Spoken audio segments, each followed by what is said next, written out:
दोस्तों, स्वागत है आपका अपने चैनल सीखेंगे ज़रूर पर।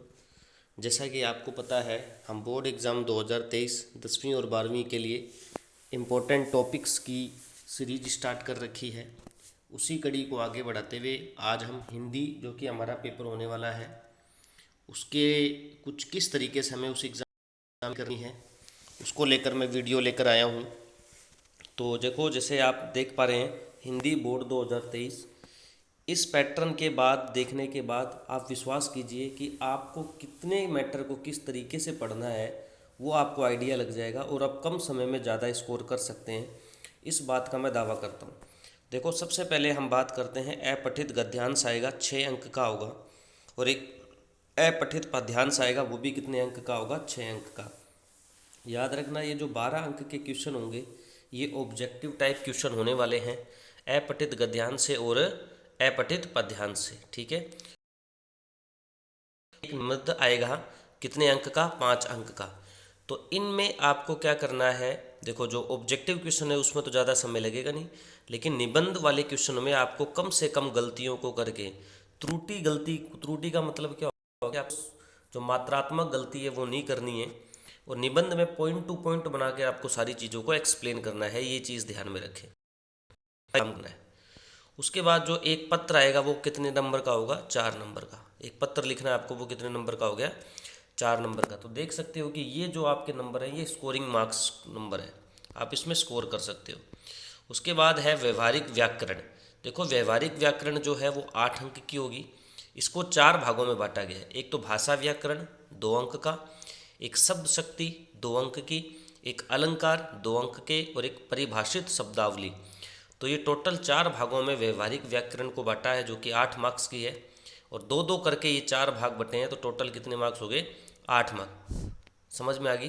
तो ये आपको व्यवहारिक व्याकरण में थोड़ा सा ध्यान रखना है, जिनमें क्वेश्चन के गलत होने की संभावना ज़्यादा रहती है, तो इसमें आपको अच्छे से तैयारी करके जानी है इस पार्ट की। उसके बाद बात करते हैं, एक हमारे पास आता है अभिव्यक्ति व माध्यम। अभिव्यक्ति व माध्यम में अगर अपने बात करें तो इसको 2 भागों में बांटा है। एक लेखन आधारित प्रश्न आता है, जो कि कितने नंबर का होता है, 4 अंक का, और एक फीचर आधारित प्रश्न आता है, जो कि कितने नंबर का होता है, 3 अंक का। तो अभिव्यक्ति व माध्यम को 2 भागों में बांटा है, लेखन आधारित प्रश्न 4 अंक और फीचर आधारित। ठीक है, तो इस पार्ट को भी आपको थोड़ा सा ध्यान में रखना है। उसके बाद आगे वाले पार्ट की तरफ चलते हैं।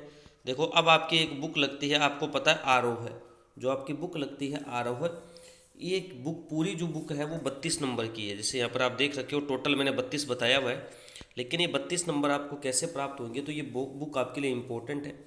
इसमें अति जो है वो 2 अंक के प्रश्न आएंगे।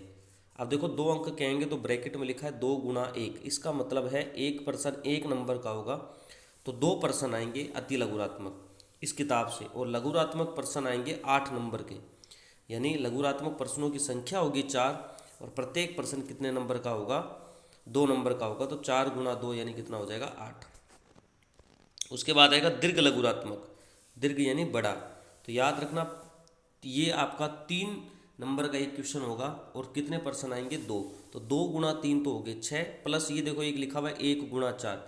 इस दीर्घ लघुरात्मक में एक कवि परिचय भी आएगा। ठीक है, एक क्वेश्चन किसका होगा, कवि परिचय का। तो टोटल कितने हो गए, 10 नंबर। तो देखो, 2 तो ऊपर हो गए, 8 ये 10, और 10 और 10 कितने हो गए, 20। उसके बाद आएगी एक गद भाग की, एक गद की क्या आएगी, व्याख्या। ये कितने नंबर की होगी, 6 नंबर की। और एक पद की व्याख्या आएगी, ये भी कितने नंबर की होगी, 6 अंक की। तो 6 और 6 कितने हो गए, 12। तो देखो, 2 और 8 10, 10 और 8 18, 18 और 6 24, नहीं सॉरी, 2 और 8 10, 10 और 10 कितने हो गए, 20, 20 और 6 26, और 26 और 6 कितना हो गया, 32 अंक। यानी आपकी जो आरोह बुक है ये कितने मार्क्स की है, 32 अंक की है। थोड़ा सा आप ध्यान में रखें, इस किताब को अच्छे से तैयार करें, और इन जो मैंने आपको पॉइंट बताए ना, इन पॉइंट के अकॉर्डिंग आपको तैयार करें, तो आपके कम समय में आपको, देखो ये आपको पता लग गया है कि भाई अब हमें किस टॉपिक को और किस किताब में से किस हिसाब से प्रश्नों को पढ़ना है। उसके बाद जो हमारा एक किताब आपकी लगती है वितान। कौन सी किताब लगती है, वितान। इसमें से देखो अति लघुरात्मक प्रश्न आएंगे, ठीक है, 6 अंक के, और प्रश्नों की संख्या होगी 6, और प्रत्येक प्रश्न कितने नंबर का होगा, 1 नंबर का होगा। तो 6 गुणा 1 यानी 6 अंक। और एक निबंधात्मक प्रश्न आएगा, एक प्रश्न आएगा वो 6 अंक का होगा, तो 6 गुणा 1 यानी 6। तो टोटल कितने नंबर हो गए, 12 नंबर।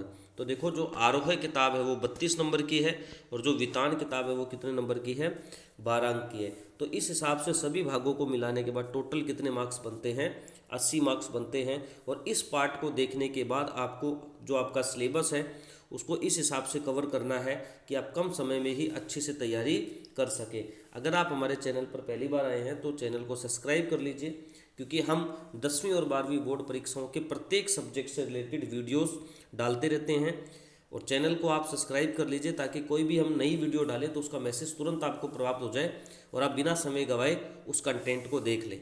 ठीक है, आप कमेंट जरूर कीजिए। केमिस्ट्री की मैंने वीडियो ऑलरेडी डाल दी है, तो आप केमिस्ट्री का पहला भाग जो है वो डाल दिए गया मोस्ट इंपॉर्टेंट क्वेश्चनों के साथ में।